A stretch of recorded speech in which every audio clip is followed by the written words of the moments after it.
প্রতিদিন বাচ্চাদের একই খাবার খেতে একদম ভালো লাগে না। তাই আজ একটু মুখের স্বাদ বদল করতে বানিয়ে ফেলেছিলাম টিক্কি। আজ আমি আমার প্রাপ্তি মাম্মির জন্য বানিয়েছিলাম টিক্কি। আর এই টিক্কি আমার প্রাপ্তি মা অনেক পছন্দ করেছে। বেশ কয়েকদিন ধরেই আমার প্রাপ্তি মাম্মি একদম খাবার খেতে চাইছে না। তাই ভাবলাম আজ একটু অন্যরকম কিছু বানিয়ে আমার মাম্মিকে খাওয়ানো যাক। তো চলুন দেখে নেওয়া যাক এই টিক্কি আমি কীভাবে বানালাম। প্রথমে একটি প্রেসার কুকারের মধ্যে আমি পরিমাণ মতো জল দিলাম। তারপর একটি আলুকে 4 টুকরো করে কেটে ধুয়ে দিয়ে দিলাম।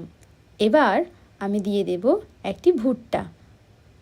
তারপর কুকারের ঢাকনা খুব ভালোভাবে বন্ধ করে আমি 6 থেকে 7টা সিটি হতে দেব। 6 থেকে 7টা সিটি হয়ে যাওয়ার পর আমি কুকারটিকে নামিয়ে ঠান্ডা হতে দেব। এইবার ঠান্ডা হোক ততক্ষণ ভুট্টা। আমি এবার এইদিকে 1 টুকরো গাজর গ্রেট করে নিচ্ছি, আর 1 টুকরো বিট খুব ভালোভাবে এটিও গ্রেট করে নিলাম। এবার 3 থেকে 4টে আমি কারি পাতা নিয়েছি আর একটু ধনে পাতা নিয়েছি। এই কারি পাতা ধনে পাতাটিকেও আমি খুব ভালোভাবে মিহি করে কুচিয়ে নেব।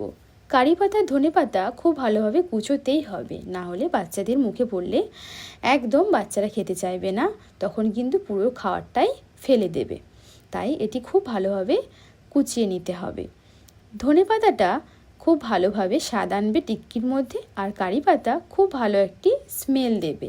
তাই ধনে পাতা কারি পাতা দুটোই দেওয়া কিন্তু খুবই জরুরি। আপনারা চাইলে যে কোনো একটিও দিতে পারেন। এবার এইদিকে যে ভুট্টাটা আমি সেদ্ধ হতে দিয়েছিলাম সেটি ঠান্ডা হয়ে গেছে। এবার আমি খুব ভালোভাবে কুচিয়ে নেব। ভুট্টাও কিন্তু মিহিভাবে কুচোতে হবে, না হলে বড় বড় দানা রয়ে গেলে আবার বাচ্চা খেতে পারবে না। আপনাদের যদি মনে হয় এত বড় দানা আপনাদের বাচ্চারা খেতে পারবে না, তাহলে আপনারা মিক্সার গ্রাইন্ডারের মধ্যে নিয়ে একটু পেস্ট করে নিতে পারেন। তাতে আপনাদের বেবিদের সুবিধা হবে। আমার বেবি কিন্তু একটু ছোট করে দিলে খুব ভালোভাবে চিবিয়ে খেয়ে নিতে পারে, তাই আমি আর পেস্ট করলাম না। তো দেখুন যেই সবজিগুলো আমি গ্রেট করে নিয়েছিলাম সেগুলো আর ভুট্টা, সেদ্ধ করে রাখা আলু সবই কিন্তু আমি একটি বোলের মধ্যে ট্রান্সফার করে নিলাম। এইবার আমি পরিমাণ মতো সমস্ত মশলাগুলো দিয়ে দেব। দিয়ে দিলাম পরিমাণ মতো লবণ, পরিমাণ মতো গোটা জিরে, পরিমাণ মতো চাট মশলা। এগুলো আমি সবই একটু একটু করে দিয়ে দেব। তো চাট মশলাটা দিলে কি হয়, একটু টিক্কিটা চটপটি হয় আর খেতেও অনেক স্বাদ লাগে, অনেক ভালো লাগে। তাই চাট মশলাটা দেওয়া কিন্তু খুবই জরুরি। তো এবার আমি সব আলতো করে মেখে নেব। খুব ভালোভাবে কিন্তু মাখতে হবে, একটুও যেন লাম্পস না থাকে, তাই খুব ভালোভাবে আমি মেখে নিচ্ছি। এবার দিয়ে দেব একটু হলুদের গুঁড়ো। হলুদের গুঁড়ো কিন্তু দিতেই হবে। হলুদের গুঁড়োটা দিয়ে দিলে খুব ভালোভাবে টিক্কির একটি কালার আসে। দেখুন আমি হলুদের গুঁড়োও দিয়ে দিলাম। তো এবার ভালো করে মাখবো, খুব ভালোভাবে মাখতে হবে। এবার আমি একটি তাওয়া বসিয়ে দিলাম। এবার 1 চামচ ঘি আমি তাওয়ার মধ্যে দিয়ে দিলাম। দিয়ে দেওয়ার পরে তাওয়াটা খুব ভালোভাবে আমি গরম করে নেব। তাওয়াটা খুব ভালোভাবে গরম হয়ে গেছে। এবার আমি এই যে ব্যাটারটা করে রেখেছিলাম, সব কিছু একসাথে মাখিয়ে রেখেছিলাম, এটা আমি একটু একটু করে নেব আর হাতের মধ্যে একটু একটু করে চেপে চেপে চেপে চেপে আমি দিয়ে দেব। ঠিক বড়ার আকারে দিয়ে দেব। বড়া যেরকম আমরা ভাজা করি ঠিক সেভাবেই আমরা টিক্কিগুলো ওই একই আকারে দেব। দিয়ে খুব সুন্দর করে লাল লাল করে ভেজে নিতে হবে। তবে প্রত্যেকটা টিক্কি দিয়ে দেওয়ার পরে গ্যাসটাকে কিন্তু আমাদের স্লিম করে দিতে হবে, তাহলে যে ভুট্টা আর গ্রেট করে রাখা সবজি সবগুলো কিন্তু খুব ভালোভাবে সেদ্ধ হবে। আর সবজিগুলো খুব ভালোভাবে সেদ্ধ হয়ে গেলে বাচ্চাদের খেতেও খুব সুবিধে হবে, ওরা খেতেও চাইবে আর হজমের জন্য খুব ভালো হবে। তাই এই টিক্কিগুলোকে আমি উল্টে পাল্টে খুব ভালো করে ভেজে নেব।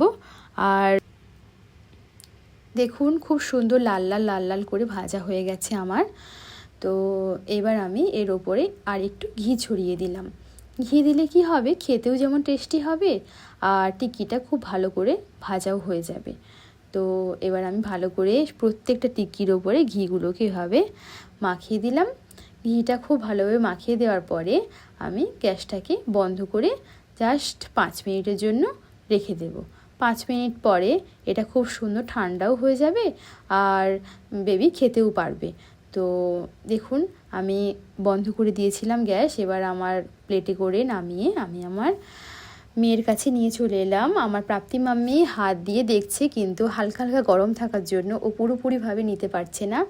ও হাত দিয়ে দেখছে আর দেখেই খুব আনন্দিত হয়ে গেছে যে মাম্মি আমার জন্য কি বানিয়েছে। তো আমি একটু ভেঙে ওর মুখে দিয়ে দিচ্ছি। দেখুন ও কত সুন্দর হাঁ করে খাচ্ছে। ও কিন্তু খুবই পছন্দ করেছিল এই টিক্কিটা, তবে সময় ধরে ধীরে ধীরে ওকে খাইয়ে দিতে হয়েছিল, কিন্তু ও খেয়েছিল। এটা নতুন জিনিস তো, আর খেতেও খুব ভালো হয়েছিল। তো ছোট বড় আমরা সবাই এটা খেতে পারি। তো বিশেষ করে এটা ছোটদের জন্যই বানানো, ছোটরা খেতে খুব পছন্দ করবে। তো আমার মেয়ে খুবই পছন্দ করেছিল এই টিক্কিটা খেতে। তো দেখুন পাশে জলের গ্লাস থাকার জন্য ও একদম টিক্কির দিকে মনোযোগ দিতে পারছে না, কারণ জল হলো ওর একটা ফেভারিট জিনিস। জল দেখা মানেই ওর আর মাথা কোনো রকমভাবে কাজ করে না, ও ঠিক জল ঘাঁটতে উঠে চলে এসেছে। তো আমি আবার ওকে বসিয়ে দিলাম, তারপর জলের গ্লাসটা সরিয়ে দিলাম। দেখুন ও খুব সুন্দরভাবে টিক্কিটাকে দেখছে আর খুব সুন্দরভাবে মানে দুষ্টুমিও করছে। তো যাই হোক, আজকের মতো এখানেই, আর দেখা হচ্ছে আবার পরের ভিডিওতে। আপনারাও খুব ভালো থাকবেন, সুস্থ থাকবেন, আর আপনাদের বেবিদের এই টিক্কি বানিয়ে আপনারা খাওয়াবেন। আশা করি আপনাদের বেবিদেরও খুব খুব খুব ভালো লাগবে। আমিও আমার বেবিদের জন্য এই খাবারটা বানালাম, আমি আমার বেবির জন্য। তো আপনারাও আপনাদের বেবির জন্য এই খাবারটা বানিয়ে দেখতে পারেন। আশা করি খুব পছন্দ হবে আপনাদের বেবির। তো আজকের মতো এখানেই থাক, দেখা হচ্ছে পরের ভিডিওতে। Bye bye.